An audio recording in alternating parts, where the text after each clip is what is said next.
അമ്മുവേ, exam ഒക്കെ കഴിഞ്ഞില്ലേ? ഇനിയിപ്പോ എന്താ പരിപാടി? അമ്മു വീട്ടില് പോകുന്നുണ്ടോ? ഇപ്പൊ എന്തായാലും ഇല്ലേ അച്ഛാ, എനിക്ക് കുറച്ച് റെസ്റ്റ് എടുക്കണം.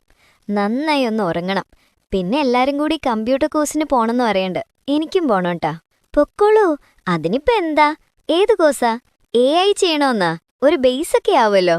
ആ, എങ്ങനെയെന്ന് വെച്ചാ നിന്റെ ഇഷ്ടം പോലെ ചേർന്നോളൂ. പിന്നെ ഇനി +1 ഏത് സബ്ജക്റ്റാ എടുക്കുന്നേ? ബയോളജി സയൻസ് അല്ലേ? എനിക്ക് കമ്പ്യൂട്ടർ സയൻസാ ഇഷ്ടം. എന്നാ പിന്നെ അത് തന്നെ എടുക്കാലോ. ഗവൺമെന്റ് സ്കൂളിലില്ലാലോ. സെയിന്റ് മേരീസിൽ പോകേണ്ടി വരില്ലേ? കുറച്ച് ദൂരെ കൂടുതലുണ്ട്. അവരൊക്കെ ഉണ്ടാവില്ലേ? ഇല്ലച്ചാ, ആദു കൊമേഴ്സ് എടുക്കണമെന്നാ പറയണേ. അതുകൊണ്ട് അലോട്ട്മെന്റ് വന്നാ ചിലപ്പോൾ ഉണ്ടാവും. ദിവ്യയും മഞ്ജുവും എന്തായാലും ഉണ്ടാവില്ല. സയൻസ് ആയതുകൊണ്ട് ഇവിടെ കിട്ടൂല്ലോ. അപ്പൊ പിന്നെ ഇത്രയും ദൂരം അവരെ വിടണ്ടാവില്ല. ആദുയുടെ കാര്യം തന്നെ സംശയ. അടുത്ത് കിട്ടുമ്പോ ആരും ദൂരേക്ക് വരില്ലല്ലോ. ഇതെന്തായാലും ശരിയാവില്ല. ഇത്രയും ദൂരം മമ്മൂട്ടി ഒറ്റയ്ക്ക് എന്തായാലും പറ്റില്ല കേട്ടോ. എനിക്കിവള് പോയി വരാൻ വരെ സമാധാനം ഉണ്ടാവില്ല. ഒറ്റയ്ക്കാണിച്ചാ എന്തായാലും ഞാൻ സമ്മതിക്കില്ല. ആദു ഉണ്ടെങ്കിലും അവള് ലീവാവുമ്പോൾ ഒറ്റയ്ക്കാവില്ലേ? പിന്നെ കുറച്ച് കഴിഞ്ഞു special class, Saturday class, camp, അങ്ങനെ പലതും ഉണ്ടാവും. അതൊന്നും പറ്റില്ല. ഇവിടെ സയൻസിന് ചേർന്നാ മതി. അമ്മ തർപ്പിച്ചു പറഞ്ഞു. അമ്മു അച്ഛനെ ഒന്ന് നോക്കി. അവൾക്കിഷ്ടമുള്ളിടത്ത് പോയിക്കോട്ടേടോ. ഇഷ്ടമുള്ള വിഷയം പഠിച്ചാലേ നല്ല മാർക്ക് കിട്ടൂ. +2 കഴിഞ്ഞ് പഠിക്കേണ്ടതും അമ്മു ഇപ്പോഴേ തീരുമാനിച്ചിട്ടുണ്ടാവും. അല്ലേ അമ്മുവേ? ആ അച്ഛാ, സെയിന്റ് മേരീസിൽ തന്നെ ഡിഗ്രി ചെയ്യണം, അതും കമ്പ്യൂട്ടർ സയൻസില്. അപ്പൊ അച്ഛനും മോളും എല്ലാം തീരുമാനിച്ചു അല്ലേ? അല്ലെങ്കിലും എന്റെ വാക്കിന് ആരും വില കൽപ്പിക്കില്ലാലോ. പോയി തുടങ്ങുമ്പോ അമ്മ അങ്ങനെ ഇങ്ങനെ വയ്യേന്നും പറഞ്ഞു വന്നാ അച്ഛനും മോൾക്കും അപ്പ തിരിഞ്ഞാ നല്ലത്. താൻ ഇങ്ങനെ ടെൻഷൻ അടിക്കണ്ടടോ. ഒന്നുമില്ലെങ്കിൽ മോളെ നോക്കാൻ ബാലുവിനോട് പറയാലോ. അവൻ നോക്കിക്കോളും. അവനേക്കാൾ നന്നായി അവളെ വിശ്വസിച്ചേൽപ്പിക്കാൻ പറ്റിയ വേറെ ആരുണ്ട്? +2ന്റെയും കോളേജിന്റെയും കോമ്പൗണ്ട് ഒന്നല്ലേ? അപ്പൊ പിന്നെ എന്തെങ്കിലും പ്രത്യേകിച്ചുണ്ടെങ്കിൽ അവനോട് പറഞ്ഞാൽ മതിയല്ലോ. പ്രഭേട്ടനും സുമതി ചേച്ചിക്കും അതൊരു പ്രശ്നേ ആവില്ല. അവർക്ക് അമ്മൂന്ന് വെച്ചാൽ നല്ല കാര്യല്ലേ? ശരിയല്ലേ? ഞാൻ അങ്ങനെയൊന്നും ചിന്തിച്ചേയില്ല. ഇപ്പൊ ഒരു സമാധാനായി. ഇനി നീ അവിടെ പഠിച്ചാലും അവൻ നോക്കിക്കോളും. ബാലുവിനോട് പറഞ്ഞു വെക്കണം നിന്നെ ഒന്ന് ശ്രദ്ധിക്കാൻ.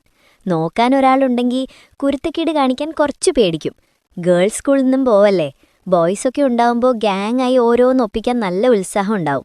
അപ്പോൾ ഇതൊന്നും ഓർത്താ നന്ന്. ഇപ്പൊ സമാധാനം പോയത് അമ്മൂന്റെയാ. ഈശ്വരാ, ഇനി ഞാൻ എന്ത് ചെയ്യും? ഇങ്ങനൊരു പോസിബിലിറ്റി ഞാൻ ചിന്തിച്ചേയില്ലാലോ. പെട്ടുപോയി. എങ്ങനെ രക്ഷപ്പെടും? ബയോളജി സയൻസ് ഓർക്കാൻ കൂടി വയ്യ. ആരും കൂടെ ഇല്ലെങ്കിൽ ഞാനെങ്ങനെ ബാലുച്ചേട്ടൻ്റെയൊന്നും രക്ഷപ്പെടും? ഇനി മാറ്റി പറയാനും പറ്റില്ല. വേറെ സബ്ജക്റ്റ് ഓർക്കാനേ വയ്യ. ഇന്നത്തോടെ എൻ്റെ ഉറക്കം പോയി. അനിയെങ്കിലും കൂടി ഉണ്ടായാൽ മതിയായിരുന്നു. എങ്കിൽ പിന്നെ കുറച്ചെങ്കിലും ഒരു സമാധാനം കിട്ടിയേനെ. അമ്മ ഓരോന്ന് ചിന്തിച്ച് കൂട്ടിക്കൊണ്ടേയിരുന്നു. അമ്മോ, ഇങ്ങോട്ട് എഴുന്നേറ്റ് വന്നോ? എത്ര ദിവസമായി സ്കൂള് പൂട്ടിയിട്ട്. ഇതുവരെ എന്നെ എന്തെങ്കിലും സഹായിക്കണമെന്ന് നിനക്ക് തോന്നിയോ? കുറേയായി ഞാൻ ക്ഷമിക്കണു. ഇനി എന്തായാലും പറ്റില്ല.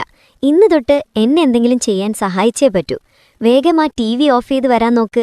ഉച്ചയാവുമ്പോഴും അവൾക്ക് നേരം വെളുക്കുക. കുളി പിന്നെ പറഞ്ഞിട്ടേയില്ല. രാത്രിക്ക് മുന്നേ എപ്പോഴെങ്കിലും കുളിച്ചാലായി. ചായ കുടി കഴിഞ്ഞ് TVയുടെ മുന്നിൽ ഫിറ്റ് ചെയ്താ പിന്നെ ഉച്ചയ്ക്ക് കഴിക്കാറാവുമ്പോഴാ അവിടുന്ന് പൊങ്ങുന്നത്. ഇനി ഇത് പറ്റില്ല. ഇങ്ങട് വാ. ഈ അമ്മയ്ക്കിതെന്താ? സ്കൂള് തുറന്നാ പിന്നെ എങ്ങനെയൊക്കെ പറ്റൂ അമ്മേ? ഞാൻ കുറച്ചു ദിവസം ഒന്ന് സുഖിക്കട്ടെ പ്ലീസ്. നിന്നോട് മുഴുവൻ സമയം പണിയെടുക്കാനൊന്നും ഞാൻ പറഞ്ഞില്ല. കുറച്ചൊരു സഹായം, അത് മയ്യേ നിനക്ക്? ഇനിയിപ്പം ഞാൻ സഹായിക്കാണ്ടിട്ട് അമ്മയുടെ പണികൾ കഴിയാണ്ടിരിക്കണ്ട.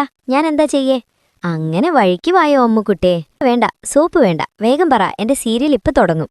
അത് ഞാൻ ശ്രദ്ധിക്കണ്ടിട്ടാ. എന്റെ മോൾ ഇപ്പൊ റൊമാൻറ്റിക് ഹിന്ദി സീരിയൽ മാത്രമേ കാണുന്നുള്ളൂ. അമ്മ കൂർപ്പിച്ചു നോക്കി പറഞ്ഞു. അമ്മു നന്നായി ഒന്ന് എളിച്ചു കാണിച്ചു. അത് വിടാമ്മേ, ഞാൻ എന്താ ചെയ്യണ്ടേ? അമ്മു വേഗം വിഷയം മാറ്റി. നീയേ അണ്ടിയുടെ വീട്ടിൽ പോയി കുടിക്കാൻ 2 കുടം വെള്ളം കൊണ്ടുവാ. ഇത്രയുള്ളോ? എപ്പോ കൊണ്ടുവന്നു ചോദിച്ചാ പോരെ? അതും പറഞ്ഞ് അമ്മയുടെ മറുപടിക്ക് പോലും കാക്കാതെ അമ്മു ബക്കറ്റും കൊണ്ട് ഓടി. അമ്മുവിന്റെ വീട്ടിൽ കിണറില്ല. വീട്ടാവശ്യത്തിനുള്ള വെള്ളം ബോർവെൽ വഴി കിട്ടും. കുടിക്കാനുള്ളത് ബാലുവിന്റെ വീട്ടിൽ നിന്നും കൊണ്ടുവരണം. അമ്മു വെള്ളം കോരുന്ന ശബ്ദം കേട്ട് സുമതി ആന്റി പുറത്തേക്ക് വന്നു.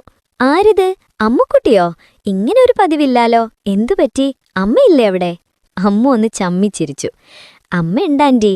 വെക്കേഷനായോണ്ട് അമ്മ എനിക്കൊരു പണി തന്നതാ. അച്യുതനോട് എത്രയായി പറയണു ഇതിലൊരു മോട്ടർ വെക്കാൻ. അങ്ങനെയാണെങ്കിൽ ഇങ്ങനെ ബുദ്ധിമുട്ടണോ? ഇന്ന് അങ്കിൾ ഇനി വരട്ടെ, ഒന്നുകൂടി പറഞ്ഞു നോക്കാൻ പറയണം. അതൊന്നും വേണ്ട ആന്റി. അച്ഛൻ കിണർ കഴിക്കണമെന്നാ പറയണേ. അതെയോ? അങ്ങനെയാണെങ്കിൽ അതാ നല്ലത്. നല്ല വെള്ളം എല്ലാ ആവശ്യത്തിനും എടുക്കാലോ. എന്താ അമ്മേ ഇവിടെ ഒരു ഡിസ്കഷൻ? അമ്മു എന്തേ വെള്ളം വന്നതാണോ? നിന്നെക്കൊണ്ട് ഇതപ്പോ പറ്റുമോ അമ്മു? ബാലു വല്ലായ്മയോടെ ചോദിച്ചു. ചെക്കൻ അമ്മൂനെ കൊണ്ട് പണിയെടുപ്പിച്ചത് പിടിച്ചിട്ടില്ല.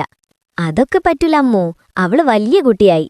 അമ്മു ഒന്നും പറഞ്ഞില്ല, വെറുതെ തലയാട്ടുക മാത്രം ചെയ്തു. ഈ സമയത്ത് ബാലു ഇവിടെ ഉണ്ടാവാറില്ല. ആള് രാവിലെ കോളേജിൽ പോയാൽ പിന്നെ രാത്രിയെ വരൂ. കുറച്ച് രാഷ്ട്രീയ പ്രവർത്തനവും വായനശാലയും ക്ലബ്ബിലെ പ്രവർത്തനവും അമ്പല കമ്മിറ്റിയും അങ്ങനെ എന്തൊക്കെയോ ഉണ്ട്. ആ നാട്ടിലെ ഓളിനോളാ. ഇന്നെന്തു പറ്റിയാവോ? അമ്മൂന്റെ ചിന്ത ആ വഴിക്കായി. അമ്മുട്ടിയെ, എന്തവരാലോചന? ഈ വെള്ളം എങ്ങനെ വീട്ടിലെത്തിക്കാമെന്നാണോ? ബാലു ഒരു കളിയാക്കി ചിരിയോടെ ചോദിച്ചു. വേണ്ടാട്ടാ ബാലു, മോളെ കളിയാക്കണ്ട. ഇത്രയ്ക്കങ്ങ് കളിയാക്കണ്ട് വെള്ളം ആ അതിർക്ക് കൊണ്ടുപോയി വെച്ചിട്ട് വാ. ഞാനോ? ഞാനെന്തിനാ കൊണ്ടുവയ്ക്കണ്ടേ? അല്ലേ അമ്മു? അയ്യോ വേണ്ട ആന്റി, ഞാൻ കൊണ്ടുപോകും. ബാലുവേട്ടൻ ചെയ്യണ്ട. ഒറ്റ വെപ്രാളത്തോടെ അമ്മു പറഞ്ഞു. അമ്മേ, ഒരു സ്ട്രോങ് ചായ എടുത്തോ, അപ്പോഴേക്കും ഞാനിത് കൊണ്ടുപോയി വെച്ചിട്ട് വരാം. ബാലുവിന്റെ മറുപടി കാക്കാതെ ബാലു ബക്കറ്റ് എടുത്തു. ഞാൻ ചെയ്യാം, അമ്മു അവന്റെ പിന്നാലെ നടന്ന് പറയുന്നുണ്ട്. ഇങ്ങോട്ട് നടക്ക അമ്മു, ഞാൻ പറയട്ടെ. അമ്മു എന്താണെന്ന പോലെ അവന്റെ മുഖത്തേക്ക് നോക്കി. ഇന്നലെ അച്യുതേട്ടനെ കണ്ടിരുന്നു ഞാൻ. നീ സെയിന്റ് മേരീസിൽ കമ്പ്യൂട്ടർ സയൻസ് എടുക്കണമെന്ന് പറയേണ്ടെന്ന് പറഞ്ഞു. നിനക്കതാണോ ഇഷ്ടം? ആ, അവൾ അത്രമാത്രം പറഞ്ഞു. അവരാരും ഉണ്ടാവില്ല. നിന്റെ അച്ഛന് നല്ല ടെൻഷനുണ്ട്. നിന്റെ കാര്യങ്ങൾ എന്നോട് ശ്രദ്ധിക്കാൻ പറഞ്ഞിട്ടുണ്ട്. ഞാൻ നിന്നെ നല്ലോണം നോക്കൂന്ന് വിശ്വസിച്ചിട്ടത്രേ അവിടെ ചേർക്കാൻ തീരുമാനിച്ചേ. എൻ്റെ ഒരു കണ്ണ് നിന്റെ മേലെ വേണമെന്ന് പറഞ്ഞ് അവിടെ ചേർക്കാൻ തീരുമാനിച്ചേ. എൻ്റെ ഒരു കണ്ണല്ല, ഞാൻ പൂർണ്ണമായും നിന്റെ പിന്നാലെയാണെന്ന് നിന്റെ അച്ഛനറിയില്ലെങ്കിലും നിനക്കറിയില്ലേ അമ്മുക്കുട്ടിയെ? നിന്നെ അവിടെ ചേർത്തിട്ട് വേണം ഇതൊരു കാര്യക്കടുപ്പിക്കാൻ. ഏതു നേരവും ആ കുട്ടി പട്ടാളങ്ങളുടെ കൂടെയാവുമ്പോൾ സമാധാനത്തിലൊന്നും മിണ്ടാനോ എന്തിന് ഒന്ന് നോക്കാൻ പോലും പറ്റണില്ല. ഇത് കേട്ടപ്പോൾ എനിക്കൊന്ന് സന്തോഷം കൊണ്ട് തുള്ളിച്ചാടാൻ തോന്നി. അവന്റെ സംസാരത്തിൽ പോലും സന്തോഷമല്ലതല്ലേ. ഇനി പൊക്കോ അമ്മുട്ടി എന്നും പറഞ്ഞ് ആരെയും മയക്കുന്നൊരു പുഞ്ചിരിയുമായി അവളുടെ മറുപടി പോലും കാക്കാതെ ബാലു തിരിഞ്ഞു നടന്നു. അവൻ പോയി കഴിഞ്ഞിട്ടും ആ വഴിയെ നോക്കി ശ്വാസം പോലും വിടാൻ മറന്നു നിന്നുപോയി. പാവ അമ്മു.